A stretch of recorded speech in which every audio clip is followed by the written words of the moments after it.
காதல் பார்வை. இதன் ஆசிரியர் ஆசூர் கா. தங்கதாசன். ஆட பாவி மவனே, இப்படி பண்ணிட்டியேடா என்று கண்ணீர் விட்டு கதறினாள் காஞ்சனா. காஞ்சனா, நீ இவனை பார்த்துக்கோ, நான் போய் ஆட்டோ கூப்பிடுறேன் என்று ஆட்டோவை அழைத்து வர ஓடினார் கணேசமூர்த்தி.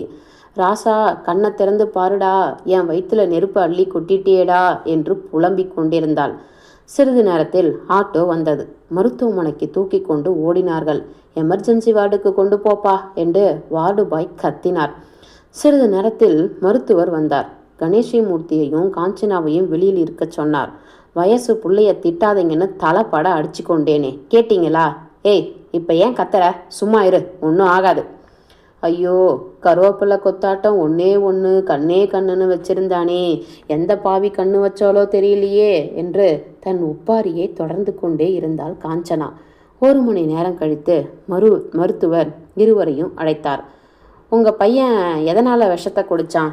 நீங்கள் யாராவது திட்டுனீங்களா, இல்லை வேற ஏதாவது பிரச்சனையா என்று கேட்டார்.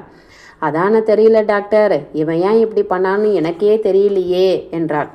சரி, இப்போ நான் ட்ரீட்மெண்ட் கொடுத்துருக்கேன், ஆனால் எதுவும் இப்போ சொல்ல முடியாது. நாளைக்கு காலையில் தான் சொல்ல முடியும். இப்போ குளுக்கோஸ் ஏற்றிருக்கேன், யாராவது ஒருத்தர் கூட இருங்க என்று கூறிவிட்டு சென்றார். காஞ்சனாவை விட்டுவிட்டு கணேசமூர்த்தி வீட்டுக்கு வந்தார். இவன் எதுக்காக விஷத்தை குடித்தான் என்று எண்ணிக்கொண்டு அவன் நாட்குறிப்பை எடுத்து புரட்டினார்.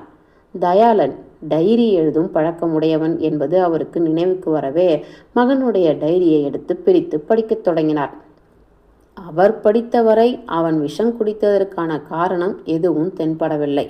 அப்படியே ஒவ்வொரு தாளாய் புரட்டி கொண்டே வந்தார். அக்டோபர் 30. இந்த நாளை மட்டும் கருப்பு மையால் பட்டையாக எழுதி கீழே காணும் வாசகங்களை அதில் எழுதியிருந்தான். அக்டோபர் 30 தொடங்கி நவம்பர் 6 வரை தொடர்ச்சியாக எழுதியிருந்தான். இன்று எதிர்வீட்டு கலாவுக்கு திருமணம்.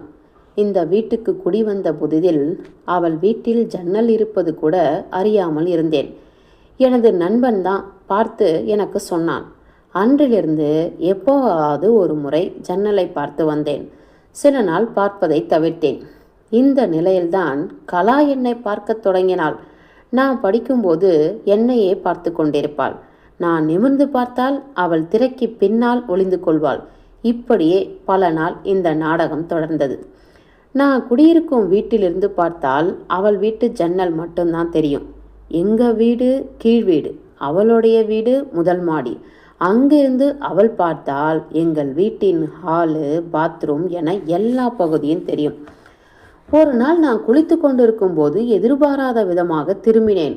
அப்போதுதான் தெரிந்தது, நான் குளிக்கும்போது என்னையே பார்த்து கொண்டிருந்தாள். ஒரு ஞாயிற்றுக்கிழமை என் தந்தையும் தாயும் என்னை தனியாக விட்டுவிட்டு ஒரு திருமணத்துக்கு சென்றிருந்தார்கள். அன்று நான் தனியாக இருக்கவே உடல் முழுவதும் எண்ணெயை தேய்த்து கொண்டு ஹாலில் நாற்காலியில் அமர்ந்திருந்தேன்.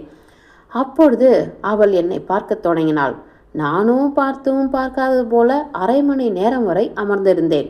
அதுவரை அவள் என்னையே பார்த்து கொண்டிருந்தாள். இதை என் நண்பனிடம் கூறியபோது அதை அவன் காதல் என்றான். நான் இதை நம்பவில்லை. ஆனால் பல விளக்கங்களை கூறி என்னை நம்ப வைத்தான். அவன் சொன்னதிலும் நியாயம் இருக்கத்தான் செய்தது. இப்படியே 6 வருடங்கள் ஓடின. பின்பு அவள் பார்ப்பது அதிகமாகிக் கொண்டே வந்தது. பிறகு என்னாலும் மனதை கட்டுப்படுத்த முடியவில்லை. நானும் மனிதன்தானே, எனக்கும் இந்த வயசில் அந்த ஆசை வரக்கூடாதா என்ன?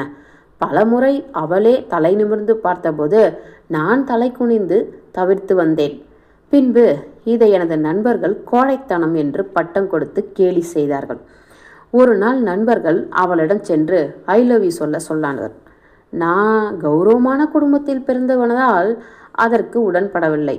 ஆனால் நாளுக்கு நாள் அவர்கள் கேலி என்னை வெறுப்படைய செய்தது. ஒரு நாள் கேட்டால்தான் என்ன என்ற எண்ணம் எனக்கும் ஏற்பட்டது. அவள் கல்லூரிக்கு போகும்போது அவளிடம் சென்று மேடம் வெயிட் எ மினிட் என்றேன். ஆனால் அவள் நிற்காமல் அவளுடைய தோழியை இழுத்து கொண்டு வேகமாக நடந்து சென்றாள். Madam wait a minute please என்று மீண்டும் வேண்டினேன். ஆனால் அவள் அப்பொழுதும் நிற்கவில்லை. இறுதி முயற்சியாக excuse me madam please wait a minute என்று கெஞ்சினேன். என்று ஊஹும் சொல்லி ஒற்றை ஒளியை மட்டும் எழுப்பிவிட்டு வேகமாக சென்று விட்டாள். அதற்கு மேல் எனக்கு தன்மானம் தடுக்கவே இனி எந்த காரணத்துக்காகவும் யாரிடமும் கெஞ்சக்கூடாது என்று எண்ணிக்கொண்டு வந்தேன். இது நடந்து 2 வருடம் ஆகிவிட்டது. அதற்கு பிறகு நான் ஜன்னலை பார்ப்பதை குறைத்து கொண்டேன். இதிலிருந்து அவள் என்னை விரும்பவில்லை என்பது தெளிவானது. பின்பு படிப்படியாக அந்த வீட்டு ஜன்னலை பார்ப்பதை அடியோடு நிறுத்திவிட்டேன். இதுதான் நடந்தது. ஜன்னலை பார்ப்பதை நிறுத்தினாலும் அவள் முகம் என் நெஞ்சில் பசுமையாக பதிந்துவிட்டது. எனவே பல்வேறு கனவுகளில் வாழ்ந்து மகிழ்ந்து மகிழ்ச்சி அடைந்தேன். நான் அவளை காதலிப்பதற்கு இன்னொரு காரணமும் இருந்தது. என் தாய் எப்போவாது அவங்க வீட்டுக்கு போவது உண்டு. அப்பொழுது அவள் என்னை பற்றி உயர்வாக பேசியதும் ஒரு காரணம். இதை என் தாயே என்னிடம் சொல்லி பெருமைப்பட்டு கொள்வாள். ஆனால் நான் அவளை வழியில் பார்த்ததை, பேச முயன்றதை அவள் வீட்டில் சொல்லியிருக்கிறாள். அன்று முதல் ஜன்னல் கதவை மூடத் தொடங்கிவிட்டார்கள். என் அம்மாவிடம் பேசுவதை நிறுத்தி கொண்டார்கள். என் அம்மா என்னிடம் இதை சொன்னபோது நடந்த உண்மையை சொல்லிவிட்டேன். அவரும் என்னை திட்டிவிட்டு அப்பாவிடம் சொல்லாமல் விட்டுவிட்டார். இதுதான் இதுவரை நடந்தது. ஆனால் அவளுக்கு இன்று திருமணம். அமெரிக்கா மாப்பிள்ளை, கேரளாவில் திருமணம். நாங்கள் இருக்கும் தெருவுக்கே பத்திரிக்கை வைத்தார்கள். ஆனால் எங்க வீட்டுக்கு வைக்கவில்லை. இது எப்படியோ என் தந்தைக்கு தெரிந்து அவர் என்னை கண்டபடி திட்டி தீர்த்தார். நாட்டில் இளைஞர்கள் ஆயிரம் தவறுகள் செய்கிறார்கள். ஆனால் பார்த்ததை தவிர வேறு எந்த தவறும் செய்யவில்லை. ஆனால் எனக்கு இவ்வளவு பெரிய தண்டனை. பார்த்த பாவத்துக்கு தண்டனை உண்டு என்றால் அது என்ன தண்டனையாக இருந்தாலும் ஏற்றுக்கொள்கிறேன். ஏன் மரணமே என்றாலும் நான் சாகத் தயார். இப்படி எழுதியதற்கு பின் சினிமா பாட்டு பாணியில் ஒரு பாட்டும் எழுதியிருந்தான். அந்த பாட்டையும் கணேசமூர்த்தி படிக்கத் தொடங்கினார். அவளுக்கு இன்று முதலிரவு. அவனுக்கு அது வெறுங்கனவு. நினைவுகளில் மூழ்கியவன் விழிநீரை செலவழித்தான். ஜன்னல் வழி பார்வைகளில் என் மனதை அவள் கெடுத்தாள். கண்ணருவி நீரினிலே அவள் குளித்து பூ முடித்தாள். என்னுயிரின் முனை அவிழ்த்து துளி துளியாய் பறித்து விட்டாள். இன்று நானும் நடைபெணமாய் இருந்திடவே வழிவகுத்தாள். கடுகுக்குள்ளே கடல் நீரை அடக்குவதும் நடந்துவிடும். கண்ணீரின் உள்மனதை அறிவதற்குள் யுகம் அழியும். அடக்கவில்லை ஆண்டவனின் படைப்பினிலே பெண் படைப்பு. அழகளித்து இதயத்தையே செய்துவிட்டான் இரட்டடிப்பு. பெண்களையே நம்பாதீர், உண்மைகளை கூறுகிறேன். கண்களிங்கே பிழை செய்யும் காட்சிகளாய் வரும் விளைவே. வண்ண எழில் மேனியது நஞ்சனவே ஆகிவிடும். வஞ்சியரின் பேரழகு வாழ்வினையே முடித்துவிடும் என்று எழுதிவிட்டு மேலும் நடந்ததை எழுதியிருந்தான். நான் அவள் வீட்டு ஜன்னலை பார்த்தது தவறு என்றால் அவள் பார்வை மட்டும் எப்படி நியாயமாகும்? இளமை என்பது நெருப்பின் அருகே உள்ள பஞ்சை போல். எப்பொழுது வேண்டுமானாலும் அது எரிந்து சாம்பலாகும். நெருப்பாக இருக்க வேண்டிய பெண்கள் ஓரடி நகர்ந்து வந்தால் பஞ்சாக உள்ள ஆண்கள் 9 அடி பறந்து வருவார்கள். இதை ஏன் அவள் உணரவில்லை? நான் செய்தது தவறு என்றாலும் இது எல்லோரும் இளமையில் செய்கிற தவறுதானே. முற்றும் துறந்த முனிவன் கூட ஒரு கணப்பொழுதாவது பெண்ணை மனதுக்குள் எண்ணி இன்புறுவானே. நான் செய்த தவறுக்கு நேரடியாகவே தண்டனை கொடுத்திருக்கலாமே. இப்படி பத்திரிக்கை வைக்காமல் ஒட்டுமொத்தமாக என் குடும்பத்துக்கே தண்டனை கொடுத்து விட்டார்களே. என் தந்தை என்னை பார்த்து இப்படி ஒரு ஜென்மம் எதற்கு? பிள்ளைனா பெத்தவங்களுக்கு பெருமையை தேடித்தரணும். பெருமை சேர்க்கலனா சிறுமையாவது சேர்க்காம இருக்கணும்.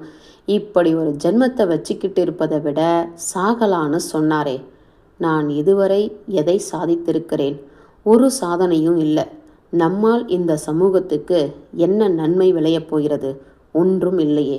என் தந்தை சொன்னதைப் போல் நான் இறப்பதுதான் நல்லது.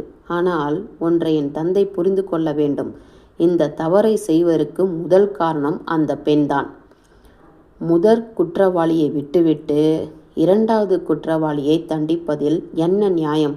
ஒருவேளை அவள் பெண் என்பதால் சட்டத்தில் ஏதாவது விதிவிலக்கு உள்ளதா என்று கேள்விக்குறியோடு முடித்திருந்தான்.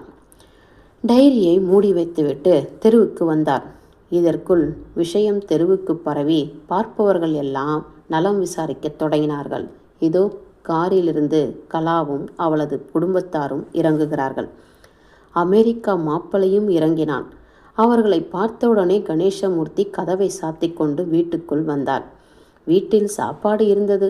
ஆனால் அவரால் அதை சாப்பிட முடியவில்லை. காஞ்சனாவுக்கு மட்டும் சாப்பாடு எடுத்துக்கொண்டு மருத்துவமனைக்கு கிளம்பினார். இரவு முழுவதும் இருவரும் கண்விழித்து காத்திருந்தனர்.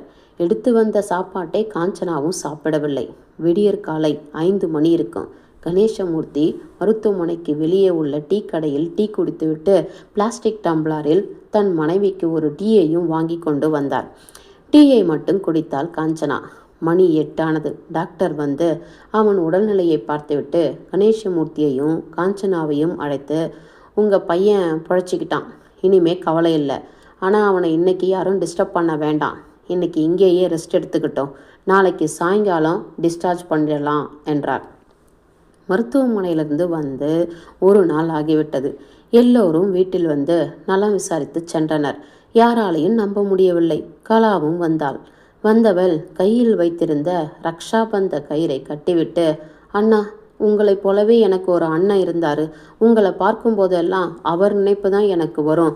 உங்களை என் அண்ணனாக தான் நான் நினச்சேன். ஆனால் நீங்கள் தப்பாக நினச்சிக்கிட்டீங்க.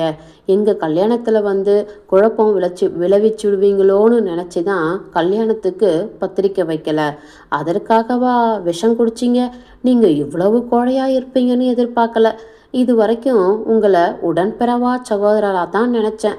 அந்த உரிமையோடு தான் இந்த கயிறை கட்டினேன். வேற ஏதாவது தவறு இருந்தால் என்னை மன்னிச்சிடுங்க அண்ணா என்று கூறிவிட்டு கிளம்பினாள். இந்த பெண்களே இப்படித்தான். செய்யறதெல்லாம் செஞ்சிட்டு அண்ணா என்ற ஒரே சொல்லில் ஆளை குப்பர கவிழ்த்திடுவாங்க.